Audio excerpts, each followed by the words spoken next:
I started locking my bedroom door at night when I turned 23. Nothing had happened to prompt it. No break-ins, no bad dreams, no late-night paranoia. It was just a decision that felt overdue. My roommate John laughed about it. He said it was a single girl habit, which was funny, because I was neither single nor a girl. But I didn't care. I just told him it helped me sleep. The truth was, I'd started to feel this presence. I know how that sounds. I'm not talking about ghosts or spirits. I mean an actual presence. Like someone was inside the apartment, or maybe right outside my door, standing in the hallway, just listening. Not always, not even often. But some nights, right before I fell asleep, I'd hear the floorboard creak near the entrance, the one that always groaned under weight. Then silence. No movement, no talking. Just one isolated sound. I'd freeze in bed, hold my breath, and wait for something else. Nothing ever came. I told myself it was the building settling, or John moving around. But deep down, I knew the sound wasn't random. It happened too precisely, too directly outside my door. Like a single knock that never followed through. Eventually, I brought it up to John. He said I was hypnotizing myself into being scared. Whatever that meant. He suggested I unplug for a while. No more late-night Reddit, no YouTube horror rabbit holes. I agreed, but not because I thought he was right. I just didn't want him to worry. Then, one night, it happened again, but differently. I woke up to a sound that wasn't the floorboard. It was softer. A slow scrape.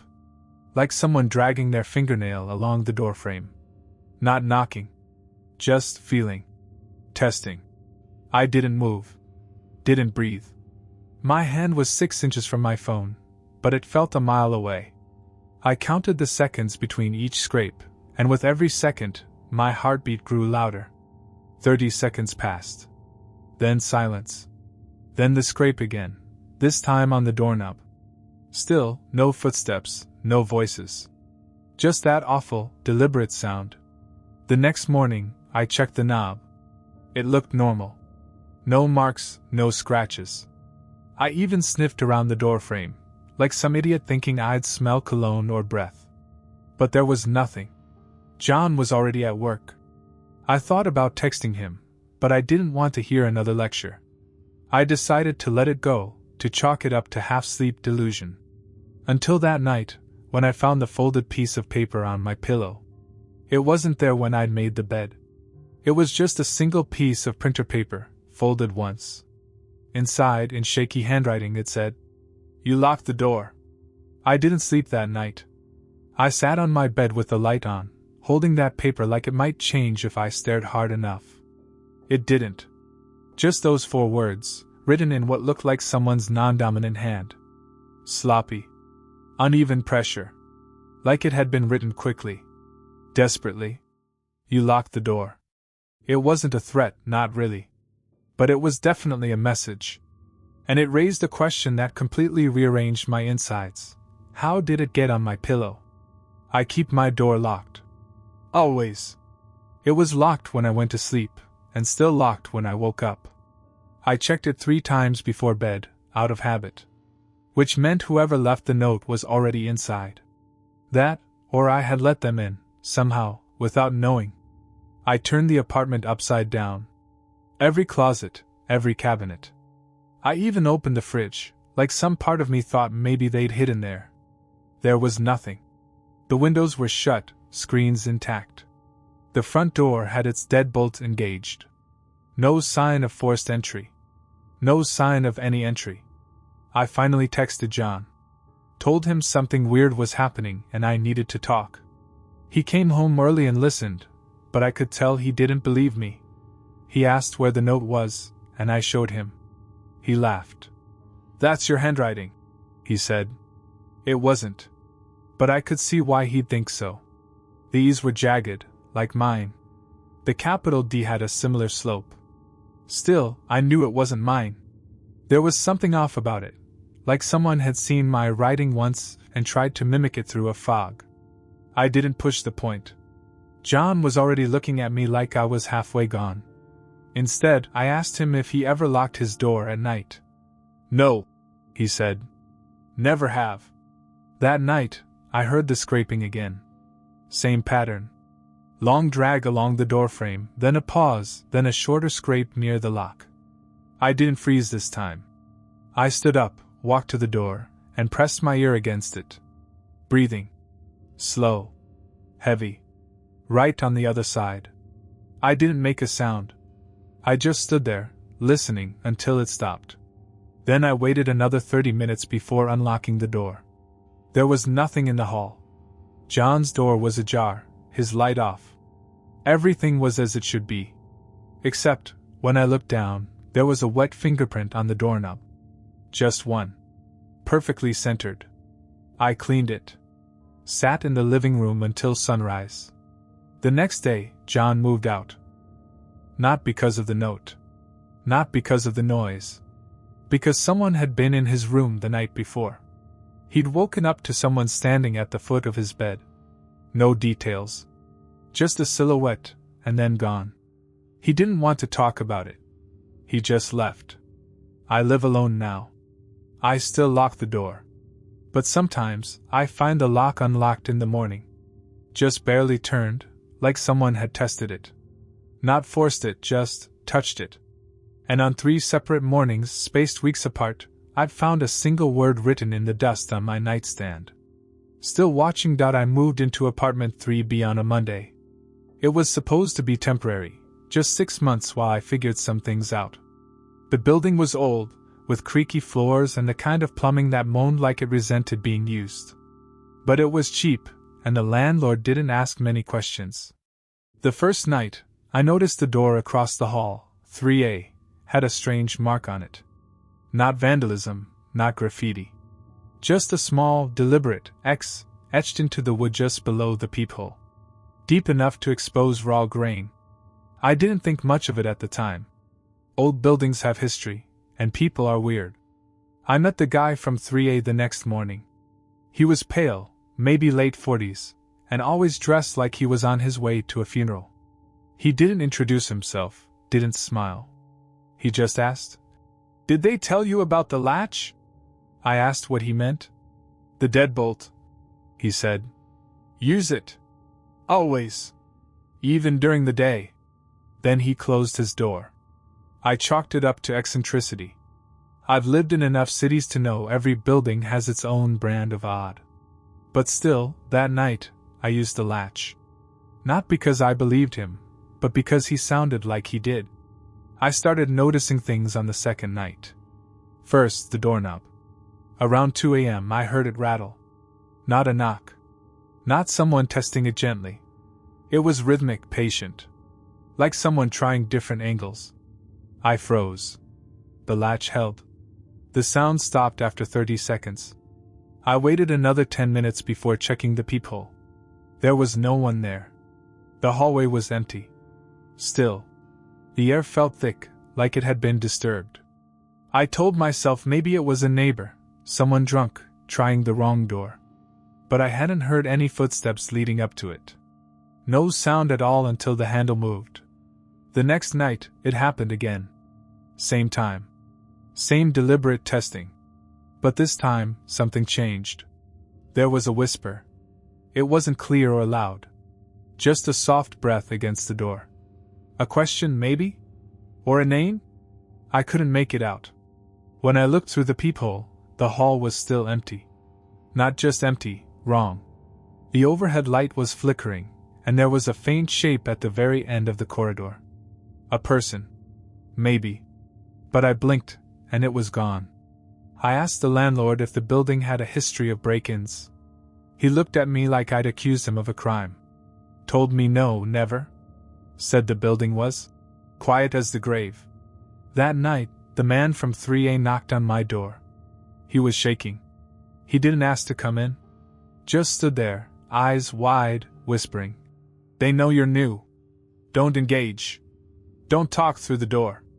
And whatever you do, don't open it." I asked who they were, but he just walked away. That was the night I stopped sleeping.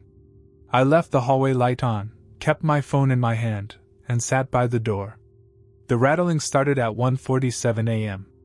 This time, the knob turned just enough to click. The latch held barely. Then came the breathing. Closer. Right up against the wood.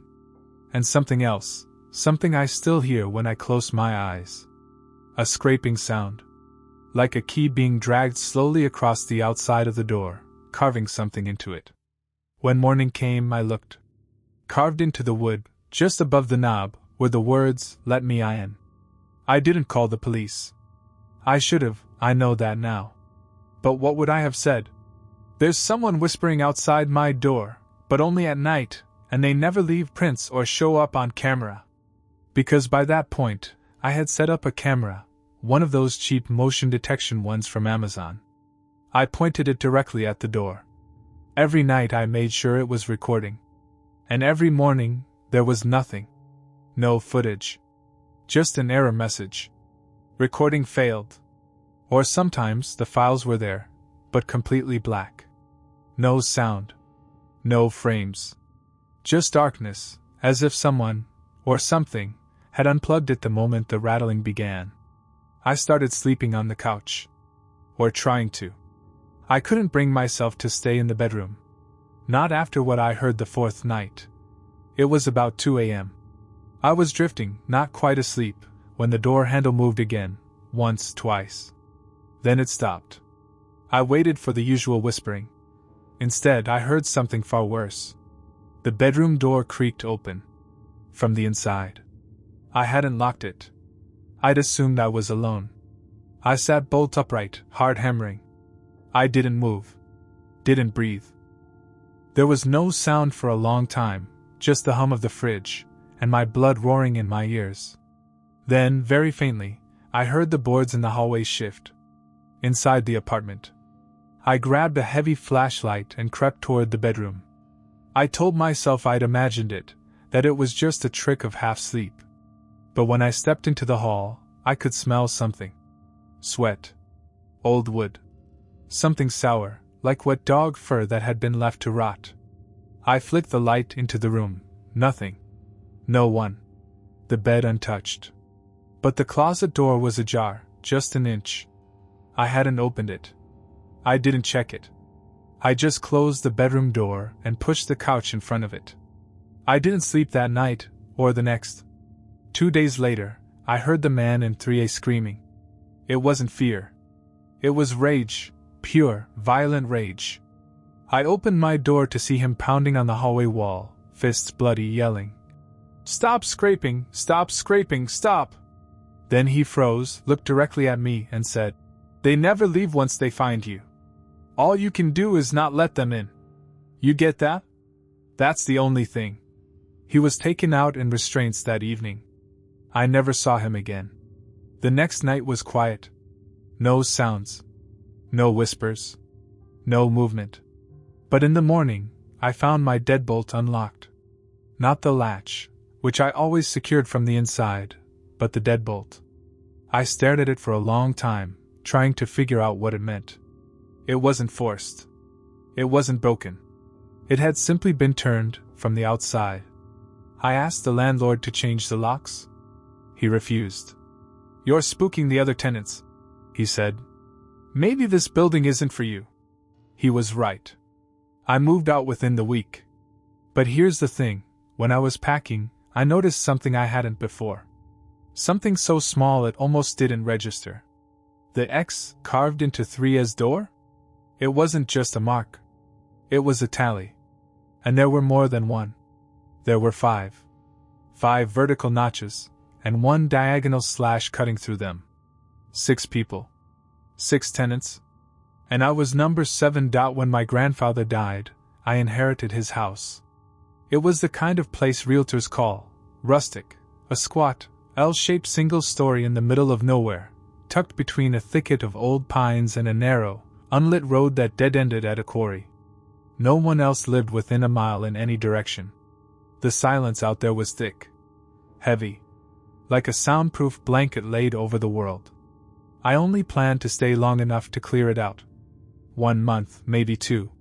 But the more time I spent there, the more I felt like I was disappearing. I didn't mind at first. It was a relief, really. No work calls, no neighbors, no reminders that anything existed outside those damp wooden walls. Just me, the woods, and a quiet so deep it sometimes roared in my ears. The house had a crawlspace. No basement. Just a hatch in the hallway floor, covered by an old braided rug. I didn't know it was there until I tripped over the lump. When I pulled the rug back, I found a wooden trapdoor with no handle, just a small hole you had to hook a finger through to lift. I opened it once. The air that came out was like a cough, wet and sudden. I pointed my flashlight down. There was maybe 3 feet of clearance between the dirt floor and the beams above. Not enough to stand. Barely enough to crawl. I saw something in the corner. A bundle of fabric. I leaned in closer, careful not to drop the light. It looked like a coat or a sheet. Then I realized what it was. A sleeping bag. Old. Mildewed. But unmistakable. Someone had been down there. Recently. That night, I locked every door and window. The house had heavy old bolt locks and I used them all. But even then, as I lay in the unfamiliar bed, I felt exposed. Like I was being watched, not from the window, but from below. Around 1 a.m., I heard the floor groan near the hatch. Not loudly. Just a subtle creak, like weight shifting across the wood. I didn't move. Just listened. 5 minutes passed. Then 10. Then another sound, this one smaller, closer. A soft tap-tap against the inside of the trapdoor. Not forceful. More like a knock. Delicate. Polite. I didn't sleep. By morning, the house felt colder. I checked the crawlspace again. The sleeping bag was gone. I tried to rationalize it. Maybe I'd imagined it. Maybe it was a shadow or a bundle of old cloth. But I knew better. The dirt had a clear impression where it had been. Whoever had used it had moved it. I drove into town and bought a lock for the hatch. Not a good one, just a basic slide bolt, but it made me feel better. I also bought a motion detector and placed it right near the hatch. If anything moved, I'd know. That night, it went off at 2:11 a.m. Just one beep. Then silence. I crept into the hallway, heart pounding, holding a kitchen knife. The red light on the sensor was blinking. I aimed my flashlight at the hatch. The lock was open. Not broken. Just slid back. And sitting on top of the hatch was a single object that hadn't been there before. A Polaroid photo. It showed the hallway. My hallway. The one I was standing in. And in the photo, taken from a low angle, there I was, walking past the hatch with my head turned the other way. I stood frozen in the hallway, staring down at the photo like it was ticking. It didn't make sense. The angle suggested it had been taken from below, like someone had opened the hatch just enough to slip a camera through and snap the shot while I passed by. But that meant they were down there while I was walking around upstairs. That meant they could hear me. Follow my movement. Time it. I locked the hatch again. This time, I dragged a chair over it. Then I pushed a dresser on top of the chair. I didn't care how ridiculous it looked. I wasn't taking chances. At sunrise, I called the locksmith. I told him I wanted every lock in the house replaced. He didn't seem surprised. Said this area had a reputation. When I asked what he meant, he just shrugged and said, "Transient types. The woods draw them in." That night, I took a sleeping pill. I woke up at 3:09 a.m. to the sound of something breathing through the floor. I didn't want to believe it. I thought maybe it was the heater, or wind pushing through the old pipes. But no, this was rhythmic. Wet. Inhalation and exhalation, over and over. I pressed my ear to the hardwood and confirmed it. Breathing. Directly below me. I didn't sleep the rest of the night. I sat in the corner of the living room with the lights on and a hammer in my hand, waiting for the sun to rise. It was the longest 4 hours of my life. In the morning, I called the sheriff's department. They sent a deputy, young, polite, clearly skeptical. He crouched by the hatch and opened it without hesitation. No one was there. No sleeping bag. No belongings. Just bare dirt and thick cobwebs. He told me it was probably a squatter. They don't hang around once they know someone's watching, he said. But he was wrong. Because that night, when I went to bed, there was a smell in the air. Faint, but there. Sweat. Damp fabric. Something sweet and rotting beneath it. I checked every room. Nothing. But when I opened the kitchen drawer, I found something that didn't belong. A spoon. Just a regular metal spoon. But not mine. Bent slightly in the middle. Dirt still crusted to the bowl. Like it had been used to dig. I threw it out. Scrubbed the drawer. But it didn't matter. The next day, another Polaroid appeared. This one showed my bedroom, taken from behind the slightly open closet door. I was in bed, eyes closed, mouth slightly open. Dead asleep. That was when I knew I had to leave. I packed that day. Didn't even bother with most of the boxes. I just grabbed the essentials, locked the door behind me, and drove. I never went back. But about 2 weeks later, I received a package. No return address. Inside was a single photo. Me in the hallway, reaching for the trapdoor. And written on the back, in smeared pen. "Why did you leave me?" I was house-sitting for my sister while she and her husband took their kids to Disneyland. They lived out in a quiet cul-de-sac in a place that always smelled like trimmed hedges and watered concrete. Nothing about it felt dangerous. Boring maybe, but not dangerous. It started the first night. I just finished brushing my teeth when I heard a pop and low hiss from the living room. When I walked in, the TV was on. I hadn't touched it. It was just on. But it wasn't showing anything. Just static. White noise.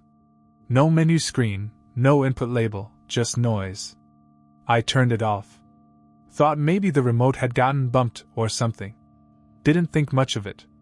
The next morning, I found the sliding door to the backyard open. Wide open. No footprints, no forced entry. I chalked it up to me being careless. Maybe I hadn't closed it all the way and the wind had done the rest. That night, I made sure everything was locked. Doors, windows, garage. I even clicked the lock on the sliding door 3 times, just to be sure. Then I went to bed. At 3:21 a.m., I woke up to static again. Louder this time. Angry. Blistering. I ran into the living room. The TV was on again. Still no input. Just that wall of white and gray, crackling like it was alive. I stood there for a moment, feeling my skin crawl, and then I noticed something. A shape. Faint, in the middle of the screen. Like someone had taped a silhouette onto the glass from the inside. It wasn't moving, but it was there, tall, slightly hunched, head cocked to the side. Then it disappeared. Like someone had turned off a projector. I turned the TV off again. Unplugged it this time. Double-checked the doors. I even slept with the lights on. In the morning, everything looked fine. Too fine. The house felt scrubbed. Silent in that way that hides things. I checked the backyard. There were 2 chairs on the patio. One was facing the other. I hadn't touched them. Had no reason to. But in the seat of the one closest to the door, I found something. A teacup. Empty. Still warm. I was alone. That night I called my sister. Asked if anyone else had keys. She said no. Asked if anything strange had ever happened in the house. She laughed and said I was being dramatic. At 3 a.m., I woke up again. This time, the TV wasn't just on, it was blaring. The static was so loud it rattled the picture frames. I rushed out, heart hammering, and the second I stepped into the room, the volume dropped to 0. Not a fade. A drop. Instant silence. And on the screen, for just a heartbeat, a new image appeared. A live feed of me. Standing in the living room. Then the screen cut back to static. I didn't sleep after that. I sat on the couch in the living room with all the lights on, the TV still unplugged, my heart racing like it was trying to run out of my chest. The image hadn't lasted more than a second, maybe 2, but I saw it clearly. It was a live feed. I recognized the angle immediately. It was from the baby monitor. My sister and her husband kept one mounted high in the corner of the living room. Their youngest had sleep issues, and sometimes they let him nap on the couch. The feed normally went straight to their phones. The camera had no display. No broadcast function. Certainly nothing that could send a signal to the TV. I stared at the blank screen for a long time, trying to make sense of it. Eventually, I unplugged the baby monitor too. Just to be safe. I shoved it into a drawer and closed it hard. The silence after the static was so complete, it hurt. The next morning, I found the sliding door open again. Same thing. Unlocked, wide open, and the chairs on the patio were now facing each other perfectly, like two people had been sitting there in conversation. I stood in the doorway, barefoot, staring into the backyard. In the center of the patio was something new, a spoon. Just a plain metal spoon, old-looking, slightly tarnished. I didn't recognize it. My sister's silverware was modern, polished, IKEA stuff. This looked like it came from a diner in the 70s. Or from someone's pocket. I picked it up with a dish towel and dropped it into the trash. At this point, I wasn't just unsettled. I was angry. I searched the entire house. Every closet, every crawlspace, the attic hatch, even under the deck. Nothing. No signs of forced entry. No damage. Nothing out of place, except those small, awful details that kept piling up. That night, I barricaded the sliding door with a chair. I dragged a bookcase in front of it for good measure. Then I sat in the living room, phone in hand, TV unplugged, just waiting. 2:37 a.m. The power cut out. Everything went dark. No flicker, no warning. One moment the lights were on, and the next, total blackout. I sat still, barely breathing, until I heard it. The TV. Still off, still unplugged, but making noise again. Not static. Not exactly. It was something behind the static. Like a tape playing underneath, faint voices, shifting tones, like someone having a conversation in another room, just too quiet to hear. I stood up and took a step toward the screen, heart in my throat. As I got closer, the voices became clearer. Two people. One male, one female. "He's watching again," the woman said. "Doesn't matter," the man replied. "He still thinks he's alone." I stopped cold. Those weren't old recordings. That was live audio. I turned to run, but the TV turned itself on. And there I was again, in the display, from a new angle. Higher this time. From inside the kitchen, pointing at me from the hallway. I whipped around, expecting to see someone standing there with a phone. There was no one. But the kitchen door, leading to the garage, was swinging shut. Someone had been inside the house. I sprinted after them, flung the door open, but the garage was empty. The door to the driveway was closed and locked. No broken glass, no footprints. Just the faint, fading smell of wet leaves and something else. Mildew. Fabric. The chair I had braced against the sliding door? Still in place. No signs of entry. I didn't go back into the house. I called the police from the driveway, shaking. When they arrived, they found no one. They asked if I had any footage. I said no. Told them the TV was unplugged, the monitor disconnected. They gave me a look that said sleep deprivation, wrote down a few notes, and left. I left the next morning. 2 weeks later, my sister called. She didn't sound scared, just confused. "Did you leave something in the guest room closet?" she asked. "No," I said. "Why?" "There was an old camcorder tucked behind the shoe rack." "Still recording?" "No tape inside, just a blinking red light." I told her to throw it out. But I haven't stopped thinking about what she said next, almost casually. Weirdest part? The lens was pointed through a crack in the closet door. Directly at the bed. The first time I noticed it, I was brushing my teeth. I was living alone at the time, a ground-floor studio apartment in a converted brownstone, all hardwood floors and old radiators that clanged like distant footsteps. My bathroom faced a narrow alley, the kind of tight space only pigeons and wind passed through.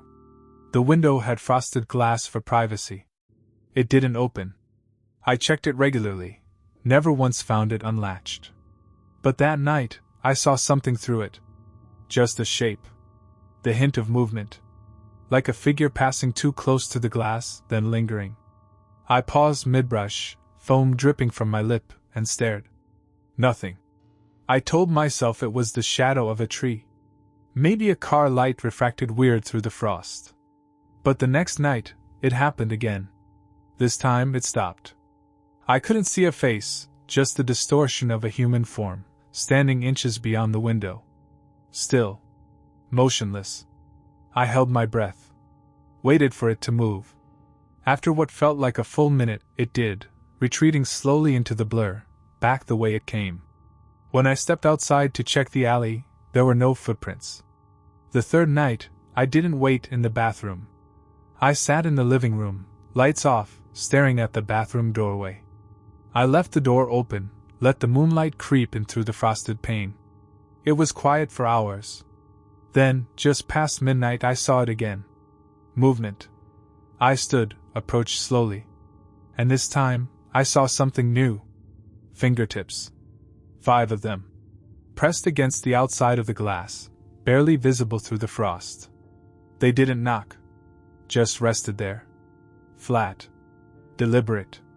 I backed away. The next morning, I installed a blackout curtain. I told myself that solved it. Whatever game my mind was playing, it couldn't keep going if I shut out the stimulus. That night I slept.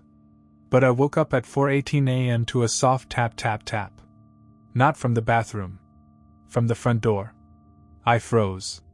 My phone was dead. I hadn't charged it. I got up, bare feet on the cold floor, and walked to the door. I didn't open it. Just stood there, listening. Another knock. Softer this time. I looked through the peephole. No one. I checked the street. Empty. I opened the door, just a crack. There was nothing there. Except a single photograph. Face down. I picked it up. It showed my apartment. My living room. Taken from outside the window. I'm in the photo. Sitting on the couch, watching the bathroom door. And behind me, in the frame of the darkened hallway. A person. I didn't scream. I wanted to, but something deeper, older, took over.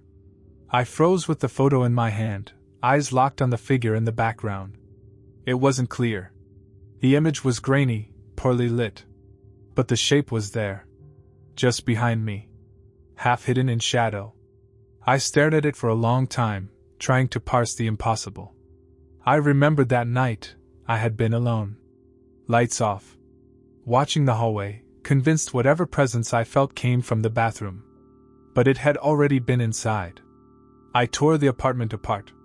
Checked every closet, every crawl space, even the gap behind the fridge. Nothing. I didn't sleep. Just sat in the corner with a kitchen knife and all the lights on. By dawn, I told myself I needed to do something drastic. I bought a camera. One with night vision, motion tracking, and cloud backup. I set it in the corner of the living room, facing the whole apartment. If something was getting in, I was going to catch it. That night, I didn't even pretend to sleep. I lay on the couch, fully dressed, phone in hand, watching the red recording light blink. 2:41 a.m., nothing. 3:12 a.m., still nothing. At 3:44 a.m., I blinked. When I opened my eyes, the red light was off. I jumped up, flicked the lamp. The camera wasn't just off, it was unplugged. The cord had been pulled cleanly from the wall. I checked my phone, no notifications. No footage uploaded. I looked around the apartment. Everything was exactly where I left it. Except the photo. The one from the night before, the picture showing the hallway? It was gone.